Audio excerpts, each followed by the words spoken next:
All right, Ward 2, Position 2, still City Council, opposing to Bill Ott is Steve Holifield.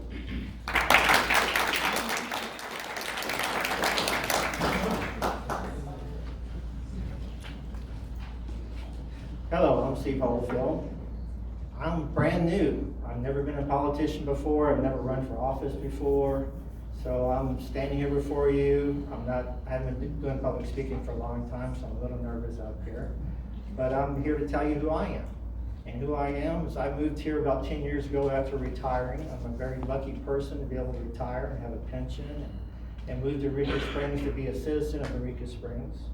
I was moving back. I went to Austin, Texas to go to graduate school, liked it down there, and decided to stay for 28 years. And then I retired and didn't have a reason to be back there anymore. I needed to come back to be around family, so I moved back up here. I grew up just north of Mountain Home, and I was born over in Paragould, and all my family's from the Corning area. So I'm back home. I love it here. I love the 4 seasons again. I got really tired of the heat in Texas. So. But I have 30 years experience in mental health. My background's a little different too. I work for the Austin Police Department in Victim Services as a crisis counselor for victims of crime and people in crisis. I've dealt mostly with domestic violence, but also suicides, homicides, anything the police department came in contact with. And I worked for the police department for 20 years, 12 years as a supervisor. I supervised 12 full-time people with master's degrees. We had a great job. We helped people when they needed the most, when they're in the most crisis in their life.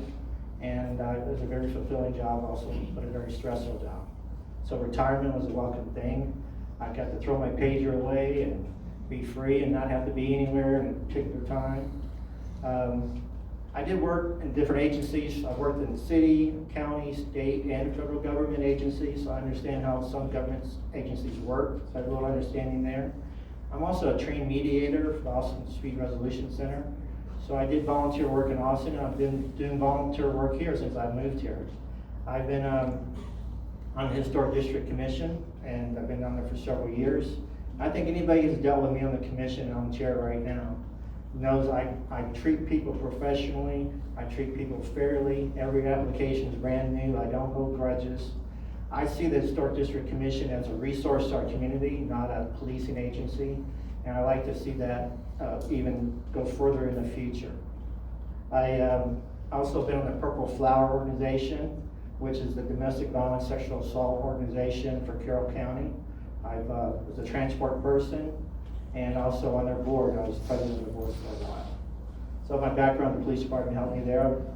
I was glad to get back to the community in that way as well. I've also volunteered at Meals on Wheels. That stopped after COVID. Hopefully we'll get started going on that again.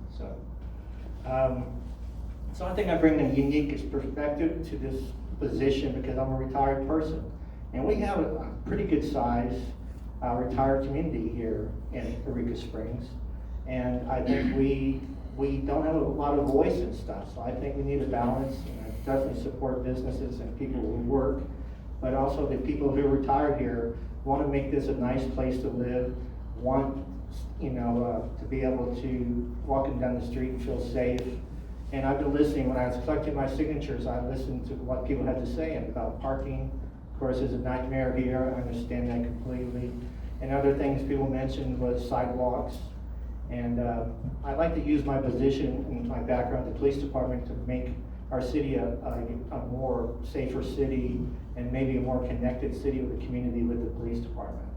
Also with the Historic District, I'm excited about our new code enforcement coming online, hopefully after January, working with them and our new city preservation officer to make the Historic District Commission more accessible and to look at how can we make people understand through education what this means to live in a historic district, have some pride in it, be a good keeper of our history.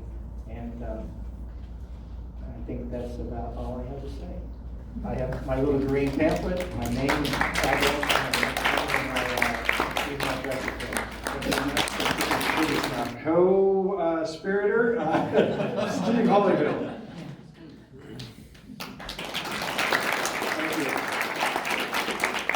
I introduced myself to Mr. Ott. I shook his hand and said, I'm the person running for the same seat in City Council. I'm not opposed to Mr. Ott. He's a great guy. But, you know, I think this town needs to be brought together. People need to cooperate. We need to all get along. It's a small town. We're neighbors. And that brings me to what I know is the Historic District Commission. And I think that the Historic District Commission has gotten a bad rap about people being turned down. We have a 98% approval rate, but we can do better. And I want to see how we can do that. I want to work with the new code enforcement officer and the new preservation director and see what we can do about public education and maybe groups and getting more people going through the commission. And I want to see it as a resource. I don't want to see it as a policing agency. And I want to see the code enforcer being a person that you can go to and ask help with stuff. I bought a tiny house across the street, 416 square feet, and I restored that house, keep it from being demolished. And I would love, and I know Bobby Gray was really busy, but it's like, could I call him and ask him for, how do I do this? How do I do that? I waited for the final inspection going, is he gonna say no, no, no, no, no? And he didn't, thank God. But, you know, that made me very nervous. I would like to have a person that we could call and say, how do I, is this okay? Is this what I'm doing right or not? You guys are more